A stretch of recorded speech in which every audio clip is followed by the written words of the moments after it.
한때 대한민국에서는 잘 지내냐는 평범한 안부 인사가 마치 금기어처럼 여겨지던 기묘한 시절이 있었습니다. 모두가 힘겹고 아픈 시간을 보내고 있었기에 아프지 않다고 말하는 것이 오히려 죄스럽게 느껴지던 이상한 심리였죠. 우리는 왜 굳이 서로의 가장 아픈 상처를 건드리면서 대화를 시작하곤 했던 걸까요? 이 질문은 단지 지나간 과거의 한 조각을 회상하는 것을 넘어 오늘날 우리가 집단적으로 느끼는 정서와 사람들 사이의 관계가 어떤 뿌리에서 비롯되었는지 이해하는 중요한 열쇠가 될 겁니다. 현재 한국 사회의 공감 방식과 소통 문화에 대한 근본적인 물음으로 이어지는 이야기, 지금부터 함께 깊이 들여다볼까요? 모든 것이 잿더미가 된 땅 위에서 대한민국은 참혹한 한국전쟁의 폐허를 딛고 일어서야 했습니다. 그 시절 생존 그 자체가 매일매일의 처절한 투쟁이었죠. 개인의 아픔은 결코 혼자만의 것이 아니었고 고스란히 공동체 모두의 아픔이자 숙명과도 같았습니다. 끝없이 이어지는 피난길 위에서 헐벗고 굶주림에 떨던 어린 생명들, 무너져 내린 도시의 잔해 속에서 겨우 천막을 치고 살아가던 사람들의 모습은 결코 잊을 수 없는 역사의 한 페이지일 겁니다. 그들은 비록 가진 것 없고 기댈 곳 없었지만 서로의 고통을 묵묵히 들어주고 함께 나누는 것을 통해 작은 위안을 찾으며 유일한 연대 방식을 만들었죠. 서로의 아픔을 공유하는 것만이 유일하게 우리라는 끈을 이어주는 방식이 되었습니다.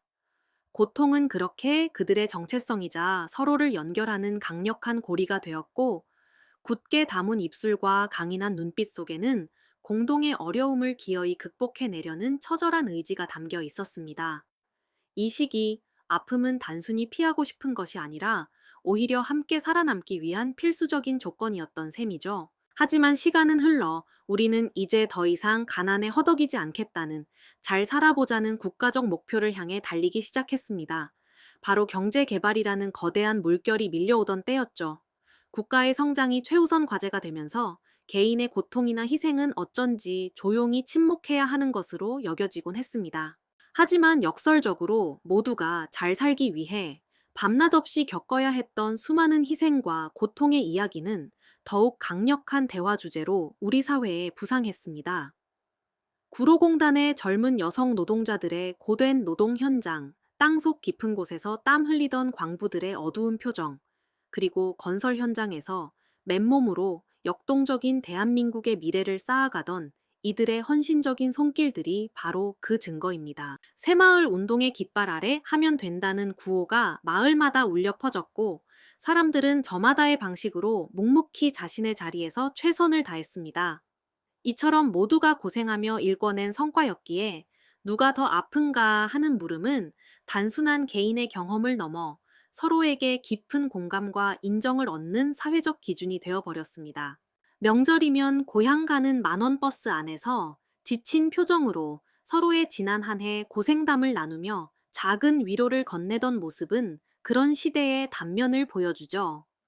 우리는 서로의 고통을 통해 비로소 함께 노력해온 우리라는 동질감을 확인하고 그 안에서 애환과 체념을 넘어선 공감대를 형성하려 애썼던 겁니다. 아픔은 이제 단순한 이야기가 아니라 공동체의 일원임을 증명하는 일종의 자격처럼 여겨지기 시작한 거죠. 그렇습니다. 고통은 이제 단순한 경험을 넘어 우리는 하나라는 연대감을 확인하는 일종의 통행증과 같아진 것이죠. 만약 누군가 이 고통의 서클에서 벗어나 나는 괜찮다거나 행복하다고 말한다면 어떤 반응이 돌아왔을까요? 아마도 그는 공동체의 분위기를 해치거나 심지어는 이질적인 존재로 비춰졌을 겁니다. 모두가 힘든 상황에서 혼자만 편안한 듯 보인다면 배부른 소리 한다는 비난의 시선이 따라붙기 십상이었죠. 마치 고난의 시대를 함께 헤쳐나가는 동지들 사이에서 혼자만 다른 곳을 바라보는 것처럼 느껴졌을 테니까요. 이런 사회적 분위기 속에서 개인의 다양하고 긍정적인 경험들은 점차 설 자리를 잃어갔습니다. 기쁨이나 성공, 소소한 행복에 대한 이야기는 왠지 모르게 꺼내기 불편하고 심지어는 금기시되는 분위기마저 형성되었죠.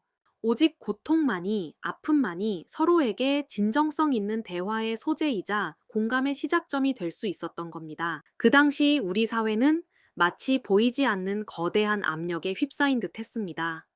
한두 사람의 이야기가 아니라 사회 전체가 얼마나 힘든지를 끊임없이 확인하고 싶어 하는 듯 보였죠.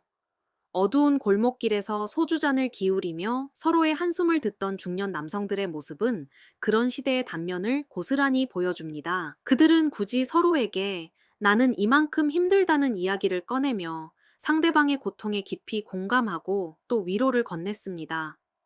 때로는 네가 뭘 알아라는 말이 오가는 가족 식사 자리에서조차 불편한 침묵 속에 서로의 아픔을 짐작하며 눈치를 보기도 했죠. 행복한 이야기는 왠지 모르게 죄책감처럼 다가왔고 밝은 미래를 이야기하는 것 자체가 사치처럼 여겨지던 시절이었습니다. TV 드라마만 봐도 그랬습니다. 고난을 딛고 일어서는 심파적인 서사가 끊임없이 반복되었고 시청자들은 그 주인공의 아픔에 열광하며 함께 눈물 흘렸습니다. 주인공이 겪는 비극이 클수록 시청률은 더 치솟았고 그 안에서 우리는 자신들의 애환을 투영하며 카타르시스를 느꼈죠. 드라마 속에서조차 아픔은 성공과 성장을 위한 필수적인 요소이자 대중의 마음을 사로잡는 강력한 무기였던 겁니다. 하지만 그 이면에는 힘들지 않다고 말하는 사람에게 던져지는 의심의 눈초리 혹은 너만 편하냐는 비난의 시선이 존재했습니다. 마치 모두가 같은 무게의 짐을 지고 있어야만 공정하다고 생각했던 것처럼 말이죠.